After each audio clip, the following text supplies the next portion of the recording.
আসসালামু আলাইকুম, welcome back to my channel Fauzia's mom. আশা করছি সবাই সবার জায়গা থেকে খুব ভালো আছেন। আজকে আমি ব্রকলির একটা রেসিপি নিয়ে এসেছি।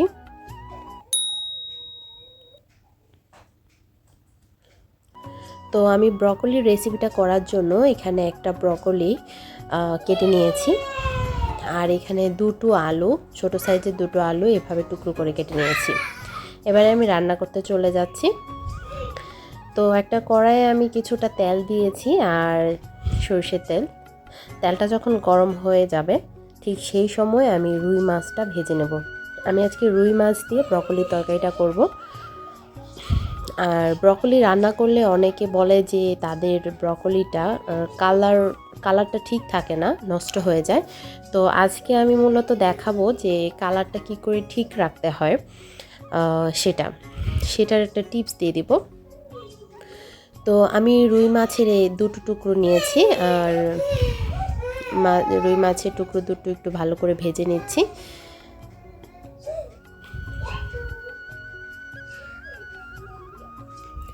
আর ব্রকলি তো সাইজে ছোট হয়, তো আমি পুরো একটা ব্রকলি রান্না করছি।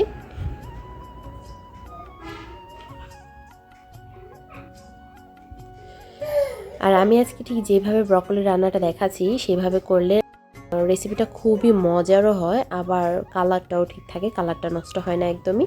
তো আমি মাছ ভেজে উঠিয়ে নিয়েছি। এবারে আমি সেই তেলেই একটা পেঁয়াজ কুচি করে দিয়ে দিচ্ছি।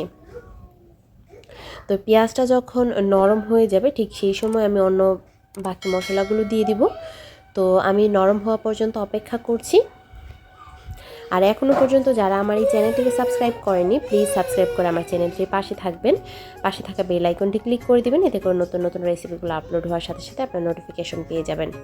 তো আমি এখানে রসুন বাটা দিয়ে দিয়েছি 1 চা চামচ। তো রসুন বাটাটা দেওয়ার পর আমি কিছুক্ষণ নেড়ে চেড়ে একটু ভেজে নিচ্ছি কাঁচা গন্ধটা দূর করার জন্য। এবারে আমি এখানে 2 টেবিল চামচ পানি দিয়ে দিচ্ছি যেন মশলা পুড়ে না যায়। আমি এখন গুঁড়া মশলাগুলো দিয়ে দিব। তো এখানে দিয়ে দিচ্ছি আমি হলুদ বাটা দিয়েছি 1 চা চামচ, আর দিয়ে দিচ্ছি লাল মরিচের গুঁড়া 1/2 চা চামচ। ঝালের পরিমাণটা আপনারা আপনাদের ইচ্ছা মতো দিবেন, তবে হ্যাঁ, এখানে লাল মরিচের গুঁড়াটা কম দিয়ে কাঁচা মরিচটা ব্যবহার করবেন, তাহলে কিন্তু এটার কালারটা একদম পারফেক্ট থাকবে। আর স্বাদ মতো আমি লবণ দিয়ে দিয়েছি। এবারে আমি মশলাটাকে খুব ভালো করে কষিয়ে নেব। আর যেটা বলছিলাম, অলরেডি যারা সাবস্ক্রাইব করে আমার চ্যানেলটির পাশে রয়েছেন তাদেরকে অসংখ্য অসংখ্য ধন্যবাদ। তো আমি এবারে সেই আলুগুলো আগে দিয়ে একটু কষিয়ে নিচ্ছি।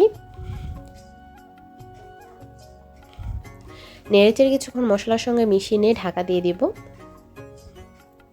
2 মিনিট ঢাকা দিয়ে রেখে তারপর আমি ঢাকনা উঠিয়ে নিয়ে আমি নেড়েচেড়ে তারপর ব্রকলিগুলো দিয়ে দেব। আমার আলুগুলো খুব ভালো করে কষানো হয়ে গিয়েছে। এবার আমি ব্রকলিগুলো দিয়ে দিচ্ছি। তো ব্রকলিগুলো দেখুন ঠিক যেরকম সবুজ, এরকম সবুজটাই কিন্তু থাকবে। এবারে মশলার সঙ্গে খুব ভালো করে মিশিয়ে নিয়েছি ব্রকলিটাকে, আর মিশিয়ে নিয়ে একটু ঢাকা দিয়ে দিব 1-2 মিনিটের জন্য। আর এটাও খুব ভালো করে কষিয়ে নিতে হবে।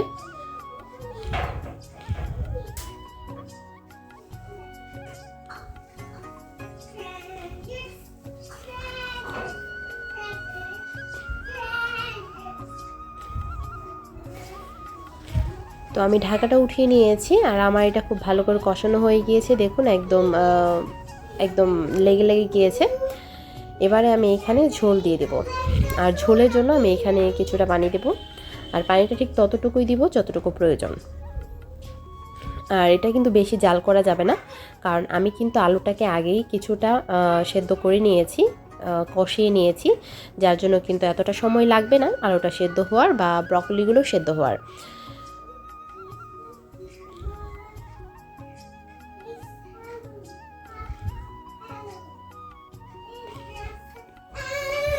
আমি ঝোল দিয়ে খুব ভালো করে মিশিয়ে নিয়েছি সব কিছুর সঙ্গে।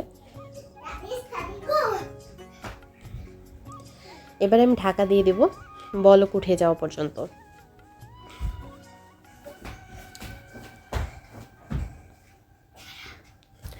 আমার এটা ফুটে উঠে গিয়েছে দেখুন। এবারে আমি যেটা করব সেটা হচ্ছে মাছ আগে থেকে ভেজে রাখা মাছগুলো দিয়ে দেব।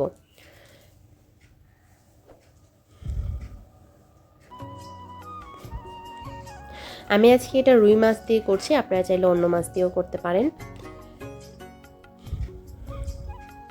এবারে আমি এটা একটু ভালো করে মিশিয়ে দিচ্ছি, আর এটা আমি হাতল দুই পাশে ধরে একটু নেড়ে চেড়ে মিশিয়ে দিচ্ছি। এটা চামচ দিয়ে নাড়া যাবে না, তাহলে কিন্তু মাছগুলো ভেঙে যাবে।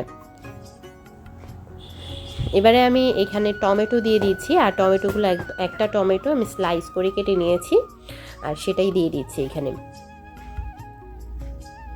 টমেটো দিয়ে দিলে কালারটা খুব সুন্দর আসবে, প্লাস স্বাদটাও বাড়বে। এবারে আমি ঢাকা দিয়ে দিয়েছি,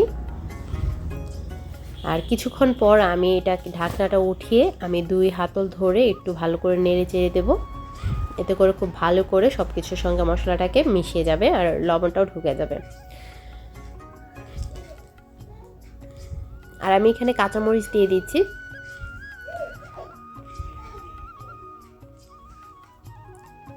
তো ঢাকা দিয়ে দিলাম, আরও কিছুক্ষণ রান্না করলাম। তো হয়ে গেল আমার ব্রকলির তরকারি, আর উপর থেকে আমি কিছু ধনিয়া পাতা কুচি দিয়ে দিয়েছি। এবারে আমি এটা সার্ভ করে নিচ্ছি। দেখুন গরম গরম ব্রকলি, রুই মাছের ব্রকলি তরকারি। আমার ব্রকলির কালারগুলো দেখুন একদম ঠিক আছে, একদমই নষ্ট হয়নি কালারটা। আর এই কালারটা কিন্তু ঠিক এইরকমই থাকবে ঠান্ডা হওয়া পর্যন্ত। এটা দেখতেও খুব ভালো লাগছে, আর খেতেও কিন্তু এই রেসিপিটা খুবই মজার। তো আপনাদের যাদের এই ব্রকলির কালারটা ঠিক থাকে না, তারা এভাবে ট্রাই করে দেখতে পারেন, ইনশাল্লাহ আপনাদেরও কালারটা ঠিক থাকবে।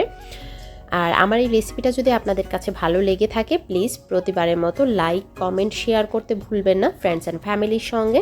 আর সাবস্ক্রাইব করে যাবেন, যাওয়ার আগে সাবস্ক্রাইব করার জন্য অনুরোধ করছি। পাশে থাকা বেল আইকনটি ক্লিক করে দিবেন, এতে করে নতুন নতুন রেসিপিগুলো আপলোড হওয়ার সাথে সাথে আপনার নোটিফিকেশন পেয়ে যাবেন। তো এতক্ষণ দেখার জন্য ধন্যবাদ সবাইকে। ভালো থাকবেন সবাই, আল্লাহ হাফেজ।